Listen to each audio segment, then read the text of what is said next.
السلام عليكم ورحمة الله وبركاته.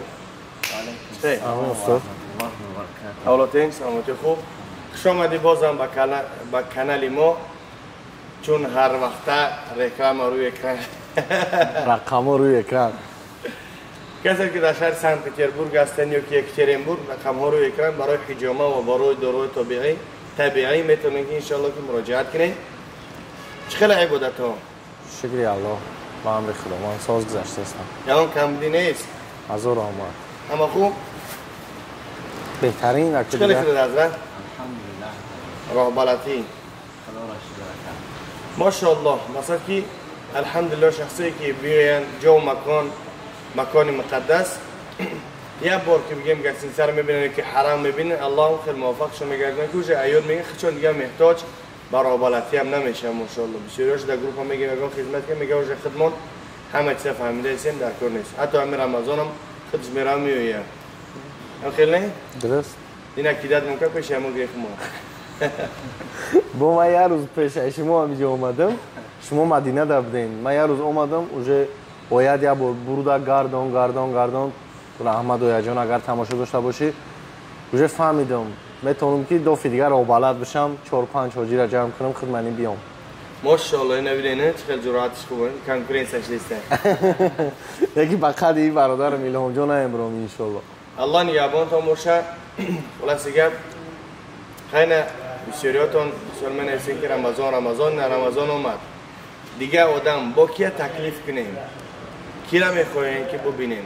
مثلا که حاجی شهباز آمد،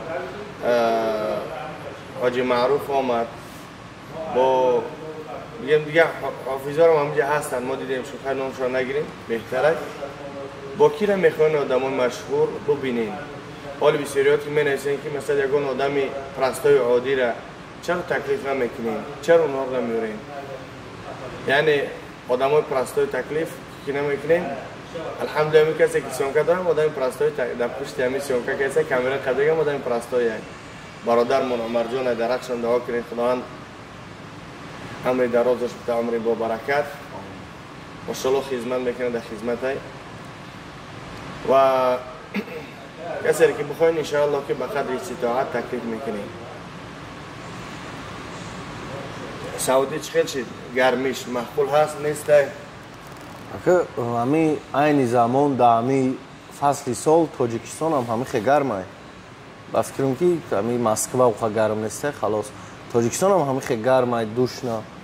مثل بدن عرق جبین میرزه.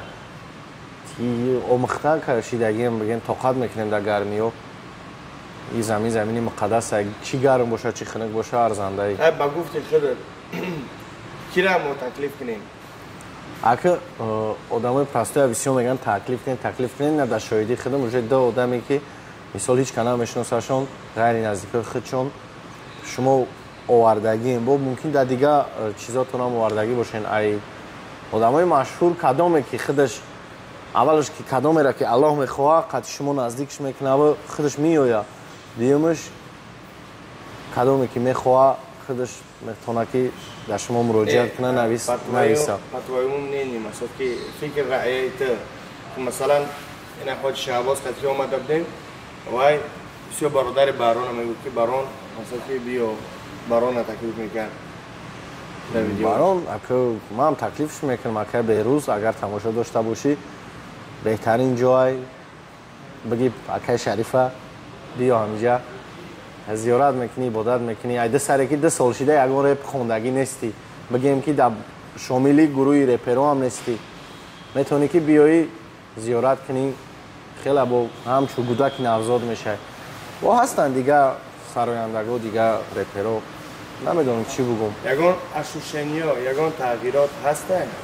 ایا که ایشا خودم نمیخوام خدمت تعریف کنم یا شما بگین یا الهام جان بگه انشالله که البته اصلا که بسیاری ها می نویسن که آیا بس میکنه یا نمیکنه.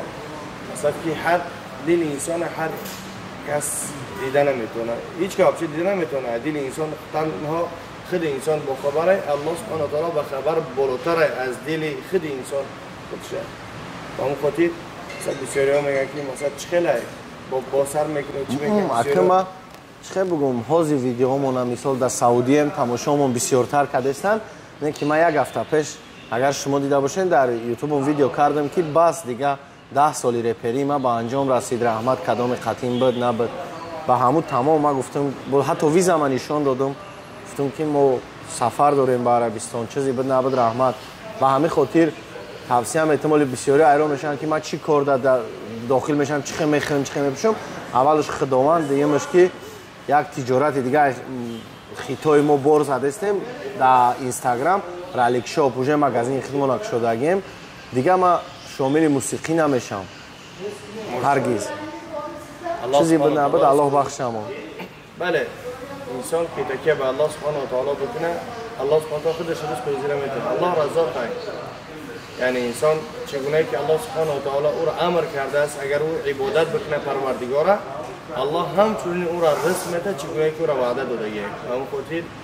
ان شاء الله فقط تکیه به الله یعنی تغییرات هست الحمدلله ان شاء الله امیدوارم میگم در رمضان قطیمون بود قطیمون کار میکرد میگم الحمدلله بچه خوبه بچه گپگیره پس همین گروهی که میگم گروه برام شو اگر افلاس باشد همون افلاس باشی هر کس باشد در گروه افلاس باشد افلاس میشود اگر در گروه صالح باشد صالح میشه اصلاح میشود با اون خاطر فقط یگانه ما میتونیم که در حق همدیگر دعا کنیم تا اینکه خداوند اصلاح ممکنه و توفیق هدایت ممکنه آمین ان شاء الله که خداوند همون ترک کردگی ترک دوباره نشه یه بار شد دیگه برگرد نشه اکما همین کارو ما وقتی عبوره اولش خداونده اما وقتی عبوره دیگه نمیبینم من نمیگم من اینترنت پاگیزا گم میشم برای که من خودم بچه اینترنتی ام این کارش نشید با دیگه کارو ساحه بگیم سرایندگی دیگه نیستی نه او دیگه اون کسا با موسیقی هم جلب نمیخوام کردن با مثل هم تشخیص قرار گیزلن یا دوری سرخو که اگنیسی چی بالا السلام علیکم و رحمت الله و برکاته ای اکاو دکاسا در یوتیوب ویدیو را آمدن الحمدلله به هر حجا بگیم که مشتاق خونه خداوند بسیار زنگ زدن بسیار نویستن خیلی اکاو خوشم شایدن یعنی زنگا الحمدلله زیاده حضرت بگیم اسپید نمیکنه جواب دادن ده به قدر استطاعت جواب میگه با اون خاطر с пониманием گفتی که по нужно относиться то что یک بار نمیشه گواه میشه که یک بار 300 400 تا زوانکو میشه برای حج ان شاء الله که رقم ها رو اکران میتونید که مراجعت کنین و در حق برادر دعا کنین خداوند توفیقش بده دوباره بر نگرده یعنی دعای هر یک مؤمن برای مؤمن اجابت ان شاء الله باقی در امان الله باشین دعاگو باشین ان شاء الله که در حق شما را ما هم نیز دعاگوییم السلام علیکم